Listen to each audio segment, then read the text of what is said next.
Welcome back to another episode of Al's Vintage Toy Trains. I hope you're having a great day. So today we're going to talk about early Lionel Transformers. There's not a lot of information out there, and I'm going to do the best that I can to kind of help you out with what's out there. It's not all encompassing by any means, and I'm also going to try to do the best I can to help you kind of date, range what you have for Transformers. So Lionel did, make the same Transformers for many years. And then made changes along the way. So we'll do the best we can to help you at least find a range of when your Transformer was made. I've got 5 to show you. I've got 2 B Transformers, I've got 2 T Transformers, and I've got 1 K Transformer. And my word of caution is I would never use any of these Transformers on your layout. And there's several reasons. Number 1 is there's no circuit breaker in these Transformers. 2, they're very old. The bottom left Transformer is probably 100 years old. 3, the cases are made of metal. 4, the power cords have deteriorated over the last 70 to 100 years, so I don't think I would trust what's going on inside. That switch that you see on top is actually completing the electrical circuit. Though low voltage, it is completing the circuit. And you just don't know what's going on inside. If a cord is frayed and touching the side of the transformer, it's possible to get a full jolt of electricity from one of these. So I wouldn't use it on a layout, but they do make great displays, and they are part of Lionel's history. So I'm going to go ahead and talk a little bit about the what's in the catalogs and some of the early Lionel Transformers. At the end of this, I would appreciate it if you could add anything to the comments, because again, I'm not all-knowing on these early Transformers, and like I said, there's very little information out there. So let's go ahead and start in. Alright, so we're going to take a dive into early Transformers from Lionel. These are all early pre-war. And on the right, I've got 2 B Transformers, I've got 2 T Transformers, and I would have a K Transformer that we'll take a look at here in a couple of minutes. But first, where to start? First off, let's start at the beginning with Lionel. So Lionel was producing 2 7/8 inch gauge trains from 1901 to 1905, and those were exclusively run with battery power back in the day. Electricity was still new at the time. And so their first Transformer wouldn't be introduced in their catalogs until 1906. It's also the year that Lionel had transitioned from the 2 7/8 gauge to what they had called their new standard gauge trains. So 1906 would be the first of the Transformers. And I don't have an example of those very early Transformers. The earliest would be the 106 AC reducer, and this is probably a photo of it right here in the Doyle's catalog. And they also had a 107 reducer, which was DC reducing power. So you had AC and DC, which was kind of in competition in the early days. And those are the earliest Transformers that I see. So the 106 AC reducer came out in 1909. Don't have a photograph of those earlier ones. And then the DC reducer came out in 1911, and they would be making those all the way, I believe, into the early 1930s. So those are your earliest Transformers, and manufacturers had to struggle a little bit with Transformers in that there were various voltages, there were various cycles at which the voltage would operate at. And you had the types of AC and DC. So it wouldn't be until the 20s that the standard would become 110 volt, 60 cycles. But it would be many years later that the rest of the world would catch up to that. Some areas in New York City, I believe, even had DC power all the way up until the early 2000s. But most homes transitioned back in the 20s and 30s from DC power to AC power. So that's the earliest of the Transformers. I thought it would be kind of neat to take a look at this 1913 and 1914 catalog wraparound. It's in the back of the TCA Standard of the World publication, and it's kind of unique. what you see is a boy with a transformer there, and he's operating, it looks like a pair of race cars. Those race cars were produced by Lionel from 1912 to 1916. It's kind of a unique fact that Lionel was the first to introduce slot cars, which these were. You'll note that the cord from the transformer actually goes up to the lamp on the wall. So they weren't plugs early on. They would actually be made of porcelain, and they would screw into your lamp base within your lamp to provide your power. So really unique. You'll also see a pair of dry cells there, and that's kind of what Lionel used in the early days. And they show the dry cells operating this accessory that you see. They don't show what's actually operating the standard gauge train that you see on the pages here. But gives you a visual of what it was like as a young child back in the teens, early 1900s, playing with what I would consider semi-dangerous transformers. Alright, my earliest catalogs that I can only go back to 1923, and here's Lionel depicting their different transformers. You had an A, a B, and a T transformer over here on the left. And you can see the various differences here are in the size typically, and obviously the wattage. So the A was of the lowest wattage capacity. This one shows 40 watts. You've got the B transformer, and this one shows 50 watts here. And you have the T transformer, which shows 100 watts in this particular case. And these are also known as step transformers. And by moving that little contact arm that you see, it actually hits a different point within the coils, and typically jumps about 2 volts or so, 2 or 3 volts for each step that you take. And then depending on the terminals, you can set this up to vary anywhere from 2 volts to 25 volts. So these transformers typically went up to 25 volts, but from what I was reading in one of the Greenberg's guides, the earlier transformers from like 1915 and before would actually go up to 30 or even 45 volts, which is still considered pretty dangerous if you think about that. And then over here we've got the K transformer, which is the larger, and this came in 2 variations. And you had the 110 volt AC variation, and you had the 220 volt. The 3 transformers over here on the left, the A, the B, and the T, were all 110 volt, 60 cycles. And the K was the variation of 110 and 220. And then you had the C transformer, and it was for 110 volts, but for the 25 to 40 cycle folks that had AC running down in those cycle ranges. So it was a little bit different. It was 75 watts capacity, but operated a little differently from the 60 hertz. And then you have the Lionel direct current reducer. This is the 107, and this is for DC voltage and stepping it down. And then the early rheostat, there shows a picture of an early rheostat here. It was a battery type, and it was number 88. And we'll talk about rheostats here in a moment. And so that's the 1923 catalog. 1924, it looks like Lionel introduced the separable plug, they called it.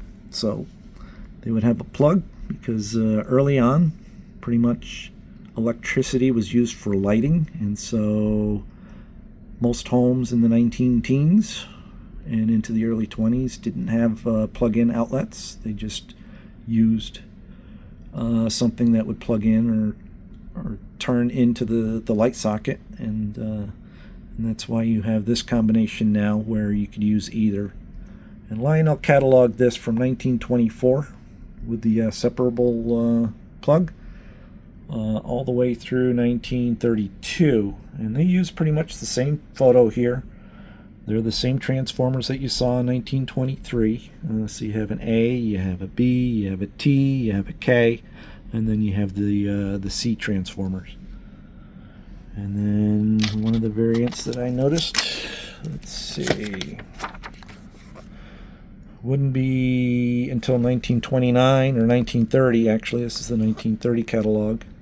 You would see the side plates being introduced. Normally, most of these had a top brass plate, and we'll talk a little bit more about that too in a moment when we look at the actual transformers. All right. So we had a nice look of what early Lionel was kind of like with batteries and the early transformers. Got to see what the transformers were looking like in the 1920s. And let's go on and look at some of the accessories. And I've got them here, and I've got some accessories here. So Lionel would typically use rheostats, and here's a picture of a number 81 controlling rheostat. So Lionel made two variants primarily of rheostats that were meant to be used with your transformer. You had the 81 that you see here, and it was made between 1927 and 1933. And then we would have the 95, and this was made from 1934 all the way to 1942. Lionel also made battery variations of the rheostats. They had the number 88 and number 108, which I don't have a picture of here. But the rheostats would fine-tune the step transformers, because as you'll know, as you move that control arm from point to point, as you move it, you lose power, which for the later trains would cause it to cycle the E units. The early trains, it wasn't really a problem because you didn't really have a reversing unit in the early trains. Let's say, from mid-1920s and before, Lionel would first introduce their mechanical reversing units in the 20s, and then when Lionel took over the Ives Corporation, they incorporated the drum-style rollers that we're all familiar with in the E units. They would incorporate that into their design in 1933 and a lot of their trains. So step transformers weren't a problem for the earlier trains, but for the later, it would cause the E units to cycle. So that's why they would use the rheostats, and also the rheostats provided a finer control. Once you had the voltage about where you wanted it, the rheostat would provide a finer control of the speed of the train. All right, 1935 would be the introduction of the whistle, and so I've just got a couple of examples here of whistle controllers. I've got a 166 on the left, I've got a 167 on the right. Lionel's very first whistle controller was the number 65, and that would come out in 1935. And then after 1935, they called it the 66, and then the 166 later. And then if you look at the one on the right, the 167, I believe that came out, I believe, late 30s, probably around 37 or 38. But that also ran through the early post-war period, I believe all the way up through 1952. So we talked about rheostats, we talked about whistle controllers. These would all be in line with the power output from the transformer to the track. And then Lionel introduced this circuit breaker in 1930. So if you think about it, none of these early transformers had circuit breakers. So if a train were to derail, or a child was to leave a train running, and the train derailed, the transformers could easily heat up and then actually cause an electrical fire. So Lionel introduced, like I said, the first circuit breakers, and they would go, in line from the transformer to the track, and essentially it was meant to protect the transformer from overheating. And that little red light would come on when it detected a short. So that's the 91 circuit breaker. So it wouldn't be until about 1939 with the advent of the Z and some of the transitional transformers that began to use Bakelite and circuit breakers. Wouldn't be until about that time period that these would all disappear. So I think 1938 was about the last of the early step transformers, and they would transition over to the Trainmasters, which would typically have a Bakelite case and built-in circuit breakers. All right, so we'll go ahead and we'll take a look at the early transformers that I've got. All right, we're going to start off with my B transformers. The one on the left is the 50-watt variation. The one on the right is the 75-watt variation. According to my guides, Greenberg's and Doyle's, there's several variations, 4 that I'll talk about here. The first one is a 50-watt variation from 1916 to 1917. Neither of these fit in that time range. The second variation is a 75-watt transformer from 1917 to 1921. Again, neither of these transformers fit in that time range. The third variation is a 50-watt variation from 1921 to 1931. So that would be this transformer. And then the last variation was 75 watts from 1932 to 1938. That's this transformer. So there's things that Lionel had changed along the way. I'll start with the first one for dating. So the first cases on these were made of cast iron. These are actually a heavy sheet metal case. So I know that reading Greenberg's, they state that pretty much 1921 and earlier, the cases were made of cast iron. In some cases I think I read somewhere that some of them had the slate tops. These are steel cased, so that would make it 1922 and later. A couple other things you can look at is the naming on the plate. Lionel changed their name in 1918 from the Lionel Manufacturing Company to the Lionel Corporation. So all of my transformers are the Lionel Corporation, so they would all be after 1918. All of my cases are sheet metal, so they're all going to be after, or at least after 1921. So they're going to be 1922 and newer. Some other things to look at. The earlier transformers, the brass tag was on the top, and that was pretty much 1925 and earlier.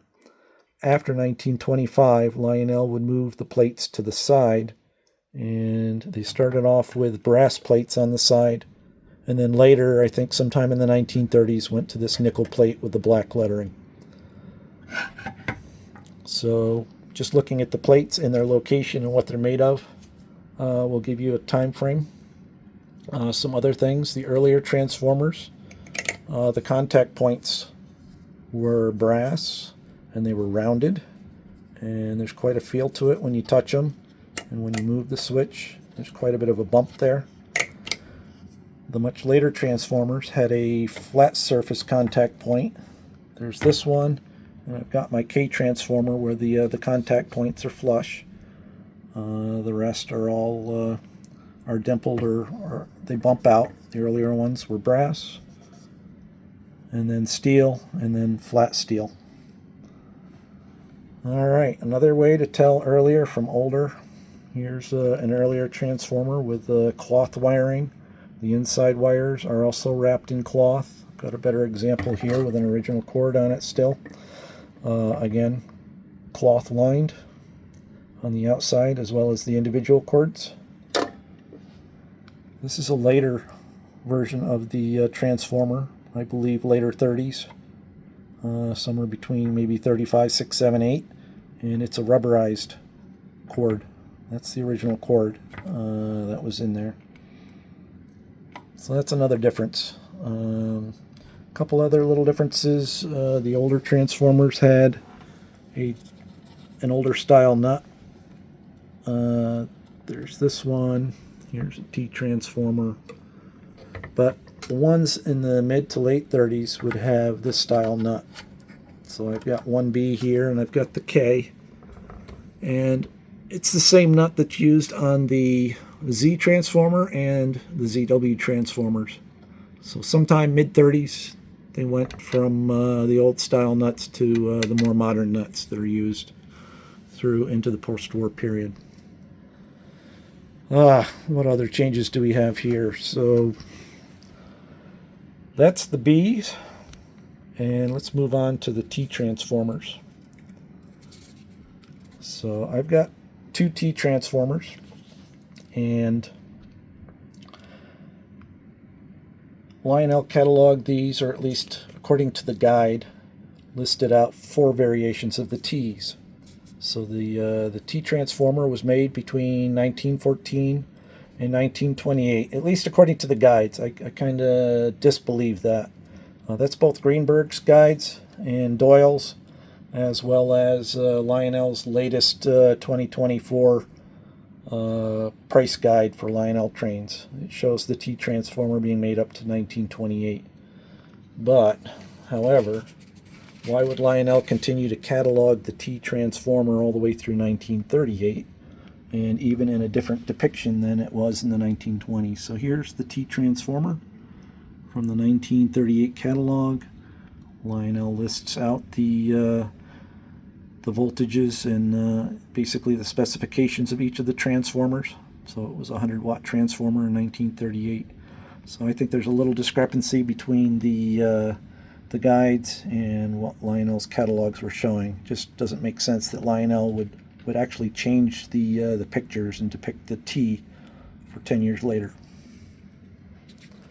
All right, so I'll tell you what the guides show. The guides say, again, 1914 to 1928. The first variation was 75 watts from 1914 to 1917. Neither of these fit in that range. The second variation was 150 watts, and that was from 1917 to 1921. Again, neither of these fit in that range because the cases are steel and not cast iron. The third variation was 1921 and 1922, where they lowered the voltage, or wattage, I should say, to 110 watts. And then the last variation they show is 100 watts from 1922 to 1928. Again, I think Lionel made these up into the 30s. But based on the tags that I have on the top here, I'm thinking that these run somewhere between 1922 and 1928. We talked about cords in the catalog. This is an original cord. It's missing the adapter for plugging into a light socket. So it's missing that adapter that would screw into a light socket. But otherwise, I think this is 1922 to 1925. And if you have a cord that only has the lamp socket at the end and not the prongs, that would tell me that it's probably older than 1924. As we were looking at the catalogs, we noted that it wasn't showing the adapter in 23.